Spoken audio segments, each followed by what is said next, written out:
بسم اللہ الرحمن الرحیم۔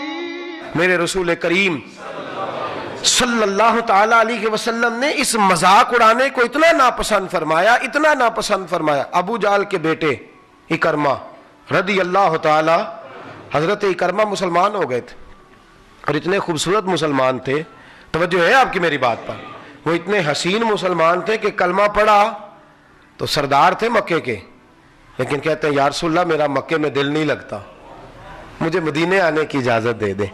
کریم محبوب نے فرمایا تجھے اجازت، آ جا۔ اکرمہ آ گئے مدینے۔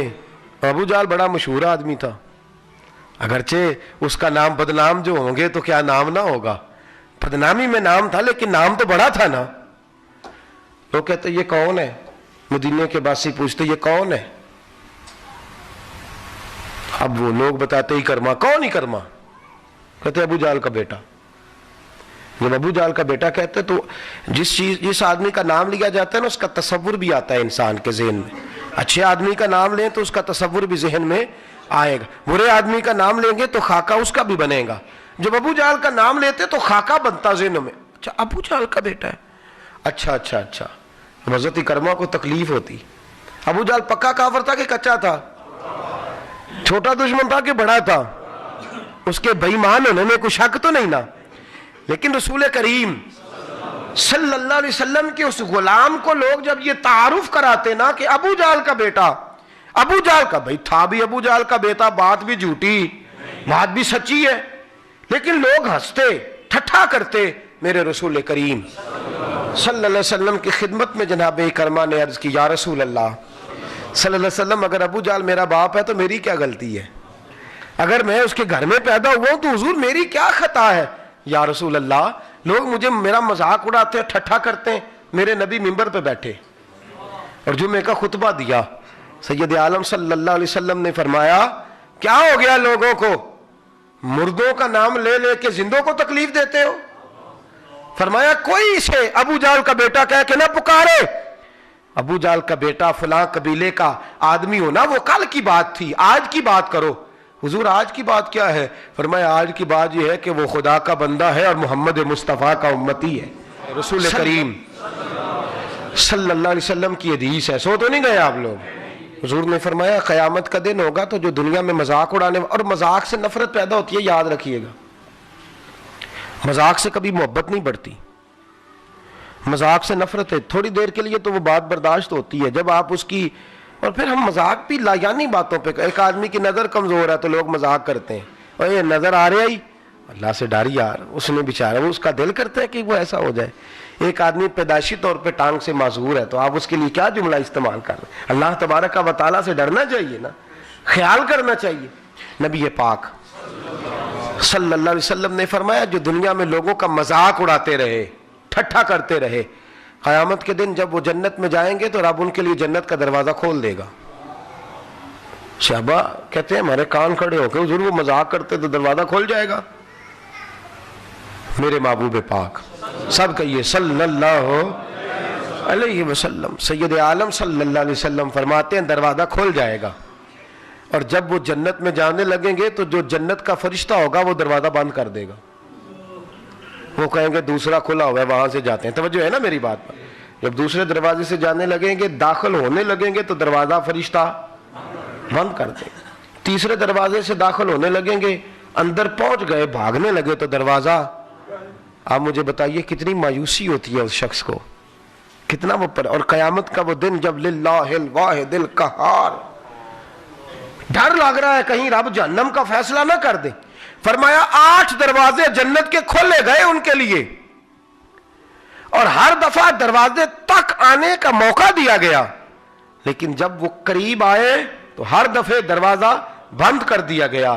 میرے محبوب کریم صلی اللہ علیہ وسلم فرماتے ہیں وہ فرشتوں سے کہتے ہیں یہ ہمارے ساتھ کیا ہوا؟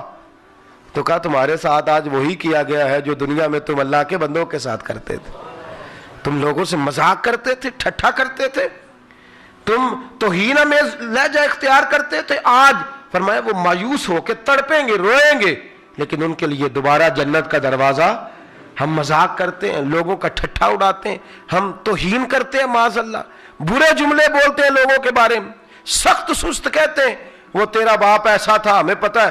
ایک آدمی حج پہ جانے لگا ہے, اللہ نے اس کو موقع دیا وہ حج پہ, او ہو کل تک تو یہ تھا آج کعبے جا رہا ہے. بھائی کل تک بہت سارے لوگ بت خانے میں تھے, اللہ کے محبوب نے کلمہ پڑھایا تو وہ کعبے میں کھڑے ہو گئے. اب لوگ کیا کہیں گے کہ ادھر کیوں جا رہے ہو, تجھے کس نے اجازت دی ہے کسی کی ٹو کرنے کی, تجھے کس نے؟ میرے رسول کریم صلی اللہ علیہ وسلم نے فرمایا لوگوں کے عیب نہ تلاش کر ورنہ اللہ تجھے رسوا کر دے گا, اور فرمایا تو لوگوں کی سرے عام باتیں کرے گا تو لوگوں کو رسوا کرے گا, تو 7 پردوں کے اندر بھی بیٹھا ہوا تو رب اپنے عدل کی وجہ سے تجھے وہاں بیٹھے بیٹھے رسوا کر دے گا. خبردار کسی کا مذاق نہ اڑا, کسی کے بارے میں کچا جملہ نہ بول, کسی شخص کی توہین نہ کر, کسی کی برادری پر, کسی کی ذات پر, کسی کے پیشے پر, کسی کے علاقے پر, کسی کے کام پر تو تنقید نہ کر. ایک آرٹیکل میں پڑھ رہا تھا بہت بڑے جاگیردار کا, سندھ کے رہنے والے کا, وہ کہتا میرے اندر بڑا تکبر تھا لیکن جب میں یورپ سے ہو کے آیا تو میرا وہ سارا تکبر خاک میں مل گیا. کہا وہ کیسے؟ کہنے لگا یہاں میں چودھری تھا, وہاں مجھے کسی کے برتن دھونے پڑ گئے, وہاں مجھے کسی کی گاڑی صاف کرنی پڑ گئی تو مجھے سمجھ آئی کہ یار نہیں, یہ تو توفیق ہے اللہ کی, وہ جس کو چاہے جو چاہے بنا دے, جس کو چاہے جتنا چاہے مال عطا کر دے. وارث شاہ مان کری نہ وارثاں دا, رب بے وارثہ کر کے مار دائی.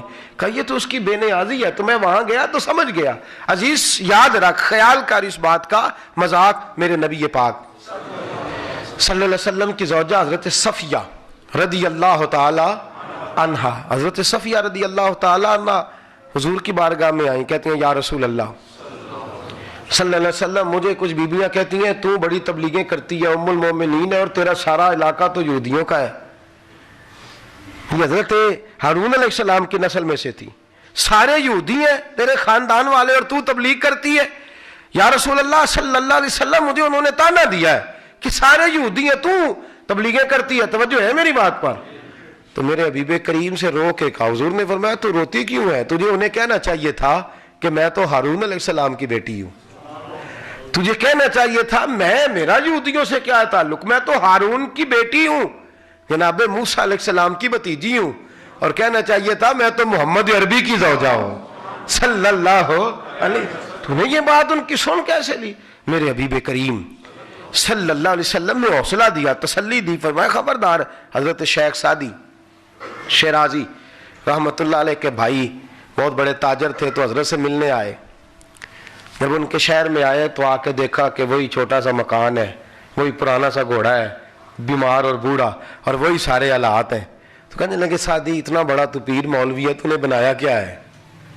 میرے پاس دیکھ کتنی جائیدادیں ہیں. تو حضرت سعدی شیرازی رحمت اللہ علیہ فرمانے لگے جس دن میں مروں گا نا اس دن آنا, جس دن میرا انتقال ہو جائے پھر تجھے پتہ چلے گا میں نے کیا کمائی کی ہے.